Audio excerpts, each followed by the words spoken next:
was a young girl, I had a favorite baby doll with red yarn hair and cowboy boots. I would wrap her in a blanket, place her in a laundry basket, and pretend that someone left her on my doorstep for me to raise. I discovered a love for a Cabbage Patch Kid who came complete with a name and a birth certificate. This doll was my first introduction to adoption. Growing up, you could say that I did everything by the book, or I should say the Bible. I got married shortly after I graduated from college. My husband and I were blessed to have good careers. I worked as a pediatric nurse, and my husband was active duty Air Force. As an auntie to my adorable nieces and nephew, I couldn't wait to have a family of my own. Well, 3 months into our marriage, I found out I was pregnant. I thought it was going to be hard, but surprisingly, it was really easy. We called all of our family and friends to share the baby news. Mind you, this was pre-Facebook, Twitter, and Instagram, so we were on the phone for hours. The morning of our first doctor appointment, we were super excited to hear the baby's heartbeat for the first time.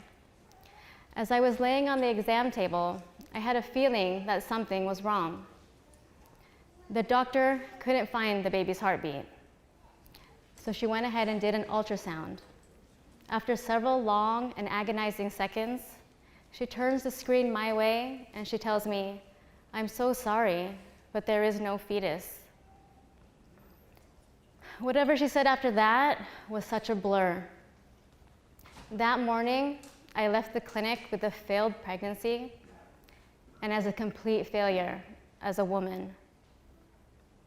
As I grieved my short-lived pregnancy, my family and friends tried to console me with words of encouragement, hoping to appease me with, "You can always try again," or "At least you can get pregnant," and my personal favorite, "Everything happens for a reason." But none of what they said could ease the pain I felt in my heart. It was difficult for me to celebrate the pregnancies of my closest friends or even walk by the baby section at Target. With a broken heart, I prayed. I prayed for God to help me understand why this happened, that if it wasn't yet time for me to have a baby, then when would it be? I knew the best thing for me to do was to place my faith and trust in the Lord. A few months after, my husband and I moved overseas to Europe. While there, I had suffered another miscarriage at 8 weeks pregnant. 2 months later, an even more complicated pregnancy, an ectopic pregnancy. The fetus was growing in my fallopian tube instead of in the uterus. So not only did I lose this baby, I also lost my fallopian tube, which would make future pregnancies and my dreams of becoming a mother even more challenging. Physically, I recovered quickly, but emotionally, it took me a little longer. Even though I had a good support system, suffering a miscarriage, or in my case 3, was truly an isolating experience. I sought comfort sitting in my PJs and watching adoption stories on TLC. I became a little obsessed with the notion of adoption. I spent hours researching adoption agencies. I joined adoption forums. After several online inquiries and email exchanges, I found an agency that was willing to work with us. Now, I just had to convince my husband to agree to it. When I finally told him that I wanted to adopt, he was reluctant at first. He said he wasn't sure how he would feel about raising someone else's child, or if he could love a child that wasn't biologically our own. I understood his fears and concerns, and I didn't want to force him into choosing adoption.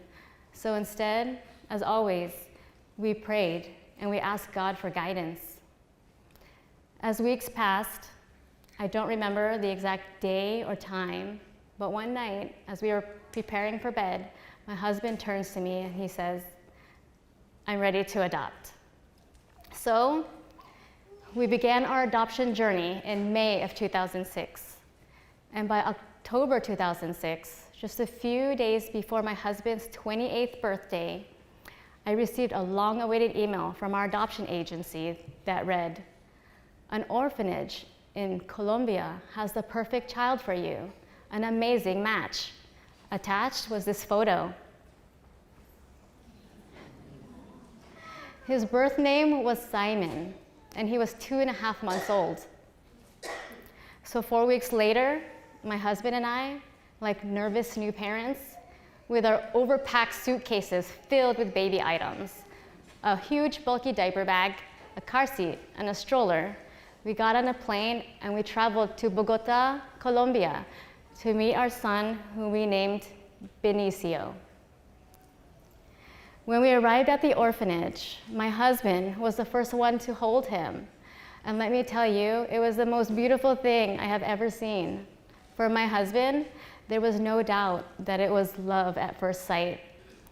Benicio looked up at his dad and he smiled, and he looked up at me and smiled.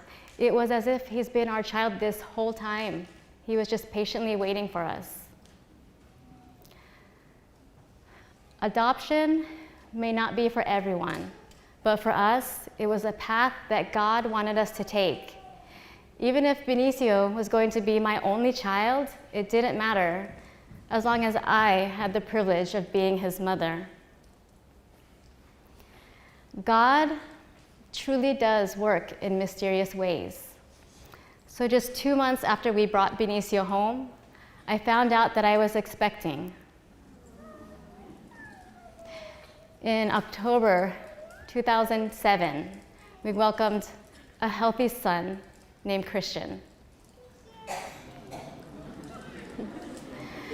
And the blessings didn't stop there.